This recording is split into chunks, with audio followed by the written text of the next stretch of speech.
Good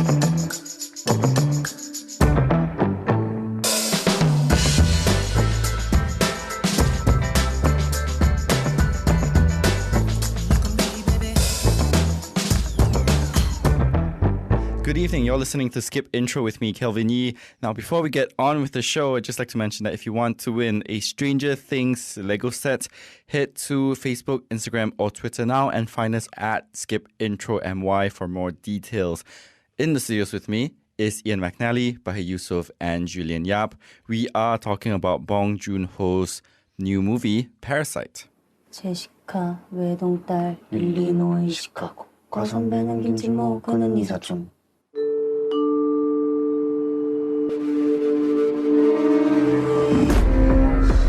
부자인데 착하다니까 진짜 니가 착한 거지 I'm deadly serious. 근데 지금 진짜로 이상한 게 뭔 것 같아.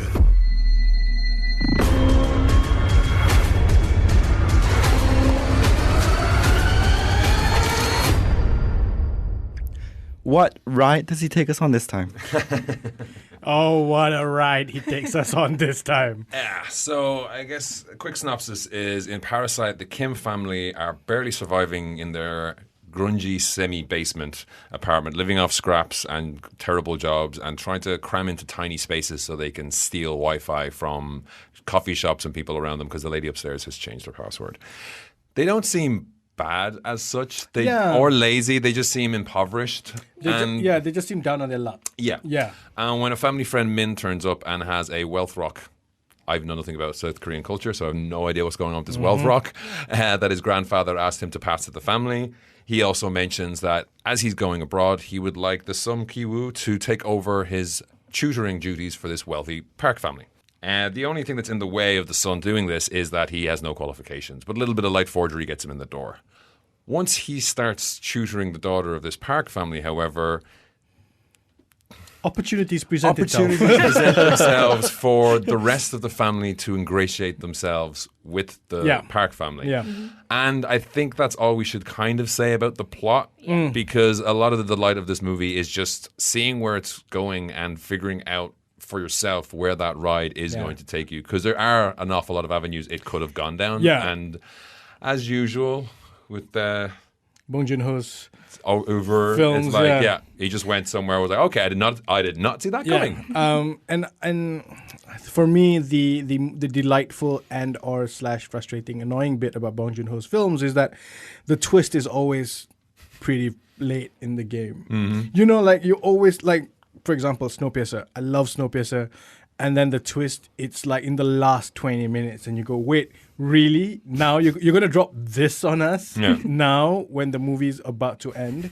And this one, look, I was just talking to Julian earlier. And I think this is one of my favorite movies this year. Yeah. Yep, this is mine as well. It's amazing. Turns out that Cannes jury knows a little bit something about handing out palm doors. Yeah, that palm door thing, they know what they're doing. I think even watching the trailer for this is you're doing yourself a disservice if you watch a trailer for this. I agree. think. You kind of want to go in completely blind. Just take our good faith, have good faith in what we're saying, I guess. I mean, for me, take a chance on it. Look, I think for me, I was kind of cringing when Ian was talking about the synopsis of the film. And look, you can find the synopsis practically anywhere. Yeah. But I had no idea what this was going in. Right? Hand to God, I thought it was a zombie flick or a monster flick, right? I really did. But, I mean, it's beautiful. Yeah. The storytelling's beautiful. I think the acting's top-notch, I think. Yeah, camera work. Kang So-hong's in it again. So, yes. It's great that he's been all the way in The Host and Snowpiercer as well. He's playing basically... I don't know. He's just the same kind of character in everything. Of the same character. But their acting, the pacing... the setups of the camera, everything just keeps you involved. Yeah. And you're kind of, maybe in the back of your head, you think like, ooh, is this a commentary on the rich and poor in South Korea? Or is this, about the things we crave and when we get them? Or where we're not really, is it about, I don't think that's important. And doesn't matter. Doesn't matter, in the man. end, it just kind of goes It's a places. really great story. Yeah. I'm going to pick up on something you said earlier about how the twist comes right at the end, right? I think for me, especially in this one compared to all of his other films, it kept me really tense throughout because it's kind of constantly shifting between you kind of have a little smile on your face when you kind of realize where it's going to go. And then you realize, oh, wait, it's only kind of been 30 minutes, I think. So we're in for a long ride. And it goes through so many kind of narrative things that you don't think it's going to go down, but it achieves it all so well in a very quick amount of time, and that's obviously because of incredible direction. So I think it was twisty throughout. I think it's a very twisty film. Using a twist for this kind of calling it a twist movie labels it a bit unfairly. It's not like it's not like the camera pulls back and it's a post-apocalyptic. We're not talking about that. It's just that I think it's more that it's a surprise movie from the halfway point onwards. Like it's all because you don't know what's happening or what's going to happen. But when certain things happen, it's like it makes perfect sense of what's gone before. Yes. It's just unexpected. Yeah. And some of these things are more unexpected than others. Yes. And then they there's a cascade effect as they build on each other, like a flashing light bulb above the stairs. Yeah, and I think also the tension comes from just really not knowing how to peg these characters. Yeah. You don't know who's the villain. You don't know who's the hero. Is there a villain? Is there a hero? Are we supposed to like these guys? Are we not? I just don't know where to go with it. Is someone going to get caught out in a situation that is like, okay, maybe polite bafflement or legal action, or is it going to develop to the point where someone's going to get caught out doing something they really should not be doing and will get everyone in massive trouble and possibly violence? And then those keep going again. That tension just gets you. And even watching it through subtitles, like the cast just sell everything. Yeah. They're a delight to watch, this family interacting, these two families interacting. The madame of the house as well, they call her madame. The housekeeper and the lady of the house are kind of great. Like they refer to her as being a bit simple, but I don't know. I think naive. It's this whole thing about rich people being naive. Yeah, rich people being not really having been, I guess, tested, haven't really been not street smart. I guess is the word, right? Yeah, and easily manipulated. But then it also does come around to bite them on the butt because how smart were you? You think you were so smart at the start. It leads to a lot of other. Cascading. It's hard to talk about this movie without spoilers. For me, look, I think. If you have any plans on watching this movie, don't stop listening because I know don't stop listening. Please continue listening. I know we're pretty late in the game right now, but I think a big part of this is don't research too much into this film. Yeah, just go and watch it. It's a drama. It's not a sci-fi. That's what you need to know. It's so beautifully crafted in the way that once you come out of it, you're still thinking about it 2 hours later because you realize there are so many things in the last act that like call back to the first act, and you realize that there are so many things you might have missed. I want so badly to go watch this again. And I feel this every time I watch a Bong Joon-ho movie. It doesn't feel like the twist never happens because I always forget how good and how well directed, how tight the movie is every time. It's like they're made for film students' final year theses. But I'm also glad that we have this as a final year film student thesis to study because it's purely so beautiful. Yeah. And enjoyable. Yeah. We should say that. It's not a lot of most recent kind of film studies movies we get can sometimes be a little. We should say it's really funny. Yes. It's darkly it's dark comic. comedy, but not in a ha-ha sort of way. Yeah. Just I go don't watch know. it. Yeah, it's fun. Yeah, Go get yourself a Parasite. If this even gets a nomination for Best Foreign Film, I'm going to be insulted. I think this is Best Film nomination, Best Category, Film of the year. I mean, I Year's think not it's over yet. easy. I don't mind. I'm going to say this now. If it doesn't get Best Film nominee, I'm going to You're going to have a word riot. with all of the Academy. Yeah. Mm-hmm. But it did win something at the Cannes, if I'm not wrong. Palme d'Or, Palme d'Or, but that's just like the Frenchies saying this is a nice movie. But it was. That's the drama students award. They haven't got to the jocks and cheerleaders Everybody award else, yet. yeah. It was the first Korean film to win. Yes, which it was yeah. incredible. Yeah. We are talking today about Bong Joon-ho's Parasite. If you have any thoughts, if you have seen it already, you can send your thoughts on WhatsApp 018-789-8899. Also on social media, we're at skipintro.my. More after this. This is the Evening Edition, BFM 89.9. Be free-minded. BFM 89.9. Hello, it's Skip Intro with Kelvin Yee, Ian McNally, Bahar Yusuf, and Julian Yap. We've been talking about Bong Joon-ho's latest film, Parasite. So this film more or less reminds me of the theme that Snowpiercer has. It is a class struggle. It is about the economy, though this time, I guess in comparison with the two other films that I've watched, Snowpiercer and Okja, it's not so much about the environment this time. No, not really. It doesn't have an environment. Does it? Unless I'm missing a beat here. This kind of funny thing that, like, Snowpiercer is a metaphor, and in this movie, there's the kid repeatedly keeps saying, it's so metaphorical. Yeah. There's this weird thing that he keeps saying. I felt like the guy from The Princess Bride. I'm like, I don't think that means what you think it means. Yeah. But he says it so much that I don't think it doesn't need to. It doesn't play into that so much. It does feel like an actual story as opposed to like, oh, these are stand-ins for something else, which is the case in Snowpiercer. Yeah. I mean, for this one, it really is, in some ways, a look at the class struggles or the class structure in South Korea, right? There's a... as we were talking earlier about how this family is not... They're more of a down on their luck, because throughout the film you've learned that you hear that the father's had other jobs in other places that have shut down, that he's been fired from. There's a line about even going for security guard job has 5,000 students turning up. Or university like graduates turning up. So so it's less that these guys are the prototypical villains in that they're schemers or con artists or confidence men. They're not. They're really good at this one thing they're doing, which is revealed as the movie goes. Which is revealed as the movie goes, but at the same time, they're not bad people. This is just unfortunately how they're sort of getting through life, I guess, right? Yeah, and it's hard to see them as bad people, but at the same time, they're not the most honest people. Yeah, and whereas on Snowpiercer, I think everybody except the kids was basically evil. When it came down to it, in the end, when it comes down to it, pretty much. It turned out that our heroes had, eaten babies and basically anyone and cockroaches. We've all seen some stuff. We've all seen some stuff. Been through some stuff. Yeah. So, and even the classroom of upper class kids were horrifying. Oh wow, yeah. Remember that? Was it Alison Pill was on that scene?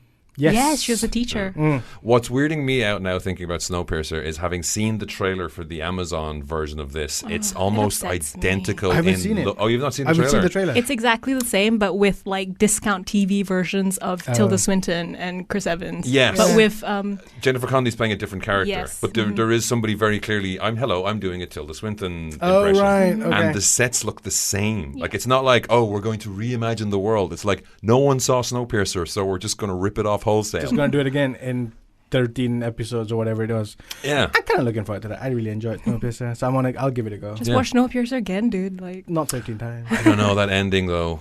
I mean, it's such a... It ends with a beacon of hope, but there's such a series of downers getting there. I watched it and I was like, thank you for bringing this movie out in Malaysia. Thanks to the 6 people in the cinema for not being jerks throughout it. But that was hard watching.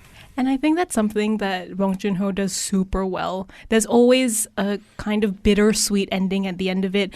It is somewhat happy. There's a little glimmer of hope, but at the end of it, it kind of pulls the rug out from under your feet. Yeah, and it pulls the curtain away because it reminds you we're all like this. The society is going to continue going on the way it is. The environment you're in isn't going to change because you've gone through this one event. And we talked about this before off mic. It's ultimately it's all about family. Yeah. And he does this so well. Even going all the way back to The Host, which was 2006. Does it wasn't amazingly. Yeah. Even Mother. No exclamation mark, because that's a different movie. Yeah. And even Mother, it's basic, it's all about family. It's the relationship between people, how you feel. And I guess this is very ingrained in Asian culture, Korean culture, right? You're so indebted and you'll do anything for your family despite what they've done. You recognize that they are not great people, but also you are not great people because you are helping them do these bad things. Yeah. And it's almost so, it's like he's finally tuned it so perfectly for Parasite, I think. Oh, really? I think at the moment I saw The Host, it just blew my mind away how, like, it's like a finely crafted blade, the way it balances between the family dynamics of what's going on and then this giant monster just rampaging through a park in the middle of the day when you've had up until that point kind of this is going to be, low budget thing. We're going to get a Jaws thing where you'll see a tail fin here or something like that. Like, no. It's like 20 minutes into the movie and this creature is just rampaging through this park while... Again, Kang Ho Song is just... Song Kang Ho. Song Kang Ho. Damn you, IMDb. Foiled again. His lackadaisical fathering and yet the ninja-ness that the family get into to get their daughter back in the sewers, right? It's an amazing film. I really want to watch it again. And I think it's really weird how the start of all of his films kind of feel like a whole other thing, right? So while I was watching Parasite, I kept thinking of Shoplifters, the Palme d'Or winner from last year. So that's by Hirokazu Koreeda. And it's very, family dynamic. It's very quiet. It's very calculated and beautiful. We're going to examine just the family dynamics. But the way that Bong Joon-ho kind of brings it all the way around, we're going to throw in a big fish in there. We're going to throw in a massive pig thing, and Tilda Swinton's going to be there, and we're going to eat this coal sludge, disgusting Spud's going to lose his arm outside the train. Yeah, and the way that he just balances it is so incredible. It's hard to think of another film that can do another director who can do this so well. Yeah. Yeah, and I think sort of just to come back to Parasite, I think the big thing for me is that none of the things that happen feel stupid. Which is a lot of my gripe with a lot of sort of movies especially Western American movies who are trying to be tense and trying to be dramatic. Everything just goes stupid. Whereas in this instance, there's one point in the film when as expected in all movies where the family leaves and comes back ahead of schedule, you expect it to happen, right? When they come back, but I wasn't expecting them to react the way they did and how they did it. So I actually was when the phone call happens, I actually gasped out loud, Because by that point, you already think it's past. The doorbell ring is one thing. Yes. And then there's a phone call. And these things happen and you're thinking okay, this is the trope here is that someone's coming. Yes. But then it's not what you think it is. And then and the next time it happens at way. the perfect time but you're so caught out by the first time, you've forgotten about the fact that the original tension was there no too. problem is still there. We sound if anyone's just tuning in now, we're just we're talking about Parasite without talking about Parasite. And for me, the big thing is that nothing feels stupid, nothing feels contrived, nothing feels like it's there just to move the story along, nothing feels like it's there just to be a speed bump for the characters. It all feels natural. All the accidents happen. You go holy crap, what are these guys going to do? Yeah. And it feels wrong to compare. But earlier this week, we talked about Once Upon a Time in Hollywood by Quentin Tarantino. And I'm going to say it, I feel like this is a lot better directed, and it's a better product of a director's vision on screen than in Once Upon a Time is. And Bong Joon-ho isn't on his 9th film. He's not going to retire on his 10th film. So I don't see how it can get better almost but he keeps knocking it out of the park. I didn't think he could build on Snowpiercer, and he built on Okja. I was Okja a little bit disappointed after in ways. Snowpiercer for sure. Okja felt for the American audience. It felt for the American audience who won't come out to watch a movie directed by some weird Korean guy that they can't pronounce, and so they're just going to watch it on Netflix. So it's the simplified Bong Joon-ho. It's the Bong Joon-ho for the kids. Yeah. So it was a Netflix Bong Joon-ho. It's a Netflix Bong Joon-ho. Yeah, you're right. Yeah. And there was plenty of there was Tilda Swinton weirdness in that as well, right? But that's American. The ending of that was my favorite Jake Gyllenhaal weirdness. Oh God, yeah. That one really knocked it out of the park. Else, but I think we weren't set up for that movie because at the time Netflix kindly gave us cuddly Okjas before the movie came out, and so we were waiting for it, and then that ending happens, and it's not that something bad happens to Okja, but something bad happens, and it's general. and it's not and then they all lived happy ever after. It's no, people are horrible, and situations like this exist, and you should think about what you're eating. And just rocking back and forth on the couch, cuddling my own little cuddly Okja, going I'm sorry I couldn't save and it's you. just this is life, right? Yeah. This is life. I think it was that Snowpiercer had a bit more of a, not upbeat, but I think there was all that miseryness, but it's still hope survives. This is like find your own corner and hide in it Yeah. because the world is going to kill you. And if it means that he's going to be able to move back, kind of reel it in a little bit, move back to his mother, the host, memories of murder, all of that, more the part. I like you just casually mentioned the Yeah, like sure. rampaging monster movie is like the normal ones. Yeah, no, the normal one that more focus more on, it's less okja, it's less, I guess, high concept, Yeah. more family dynamics, more, which is, ultimately what he built his career on, and he's like incredible at. If he's gonna bring that back, but still mix it in with all of this fun stuff, I'm super glad. We've been talking today about Bong Joon-ho's film, Parasite. It is out in cinemas right now. Let us know what you think. You can drop us a note at movies@bfm.my. You can find us on social media. We're at skipintro.my. And follow us there because we do have a Stranger Things Lego set to give away. It's a big set, so you can find more details there. Again, at skipintro.my. This is the Evening Edition, BFM 89.9.